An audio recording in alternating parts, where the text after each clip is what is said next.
नमस्कार दोस्तों, मैं आपका अपना दोस्त एडवोकेट हरकिशन सिंह बावा। जैसे कि दोस्तों आप जानते हैं कि हमने मानवाधिकार के ऊपर एक सीरीज शुरू की हुई है और आज उसी सीरीज के क्रम में हम बात करने वाले हैं बालक अधिकार संरक्षण आयोग अधिनियम 2005 की, यानी 2006 का अधिनियम संख्या 4 के संबंध में हम बात करने वाले हैं आज दोस्तों। और दोस्तों मैं आपको बताना चाहूंगा कि इसके अध्याय 1 में जो बताता है प्रारंभिक, अध्याय 1 की धारा 1 कहती है संक्षिप्त नाम, विस्तार और प्रारंभ। यानी कि दोस्तों जो बालक अधिकार संरक्षण अधिनियम आयोग अधिनियम 2005 है, उसका नाम, उसका विस्तार और उसके प्रारंभ के बारे में आज हम बात करेंगे। और दोस्तों इस सीरीज के अंतर्गत प्रत्येक धारा के बारे में, प्रत्येक उपधारा के बारे में, या अगर कोई क्लोज सब क्लोजेस भी होंगे तो उसके बारे में आपको बताया जाएगा, ताकि आप इस पूरे अधिनियम को अच्छे से जान सकें। अब दोस्तों हम बात करेंगे धारा 1 की, उपधारा 1 के बारे में। इस अधिनियम का संक्षिप्त नाम बालक अधिकार संरक्षण आयोग अधिनियम 2005 है। यानी कि उपधारा 1 में स्पष्ट कर दिया गया है कि इस अधिनियम को बालक अधिकार संरक्षण आयोग अधिनियम 2005 के नाम से ही जाना जाएगा दोस्तों। उपधारा 2 कहती है दोस्तों इसका विस्तार संपूर्ण भारत पर है। यानी कि दोस्तों पूरे भारतवर्ष में जितने भी राज्य हैं, जिले हैं, या आप समझ लीजिए पूर्ण भारत के अंदर जो भी स्थान आता है उसमें इस अधिनियम का विस्तार कर दिया गया है और पूरे भारत में यह अधिनियम लागू है। और दोस्तों उपधारा 3 कहती है यह उस तारीख को प्रवृत्त होगा जो केंद्रीय सरकार राजपत्र में अधिसूचना द्वारा नियत करे।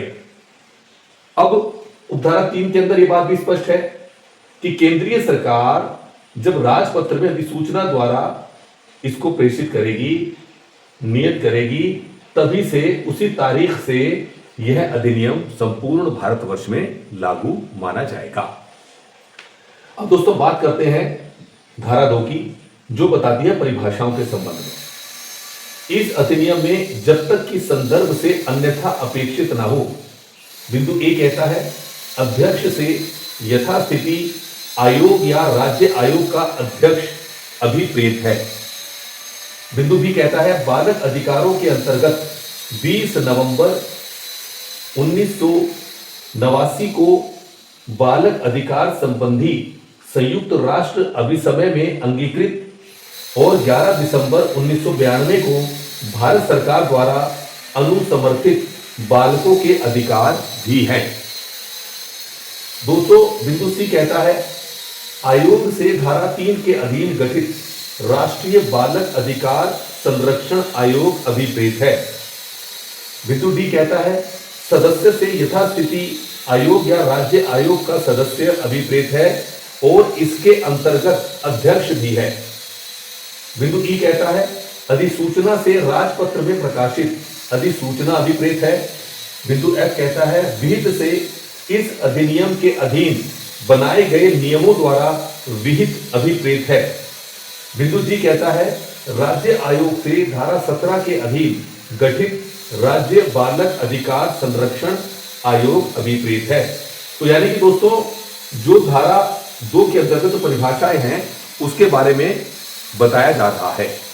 तो दोस्तों आज हमने आपको बताया बालक अधिकार संरक्षण आयोग अधिनियम 2005 की जो अध्याय 1 है, जिसकी धारा 1 और 2 के बारे में हमने आपको दोस्तों बताया है।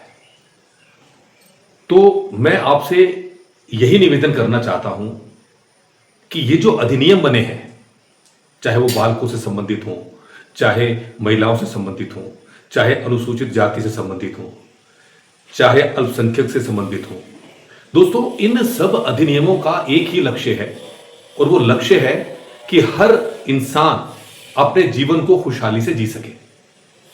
अगर उसे अपने राइट्स के बारे में, अपने अधिकारों के बारे में पता ही नहीं होगा, तो वो कहीं ना कहीं असमंजस में रहेगा और कहीं ना कहीं उसको समस्याओं का समाधान नहीं मिल पाएगा दोस्तों।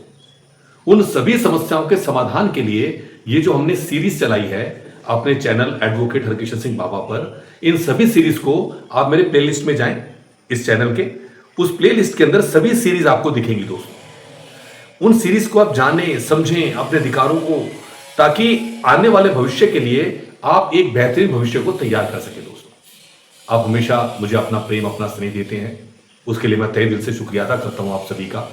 और दोस्तों मैं फिर से आपसे ही कहना चाहूंगा कि मेरा जो यूट्यूब चैनल है एडवोकेट हरकिशन सिंह बाबा, इसको आप सब्सक्राइब करें। इसमें जो बेल आइकन है उसको आप जरूर प्रेस करें, ताकि जो भी हम वीडियोस डालें वो उसका नोटिफिकेशन आप तक पहुंच सके। और इसको आप ज्यादा से ज्यादा शेयर करें। आप जब शेयर करेंगे तो ज्यादा से ज्यादा लोग अवेयर होंगे और यही अवेयरनेस एक ना एक दिन हमारे पूरे भारत के हर नागरिक को सशक्त बनाएगी दोस्तों। और दोस्तों बाकी हमारी जो चैनल है इसको आप इस पे कमेंट्स कीजिए। अगर आपकी कोई क्वेरी है मैं यथासंभव प्रयास करूंगा उसका जल्द से जल्द आपको जवाब भी दूं। अगर आपको वीडियो अच्छी लगी है दोस्तों तो इसको आप लाइक करें, ताकि उससे मेरा मनोबल बढ़ेगा।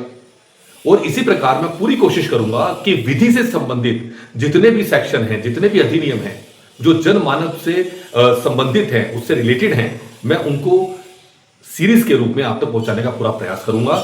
थैंक यू सो मच दोस्तों। जय हिंद, जय भारत, जय उत्तराखंड।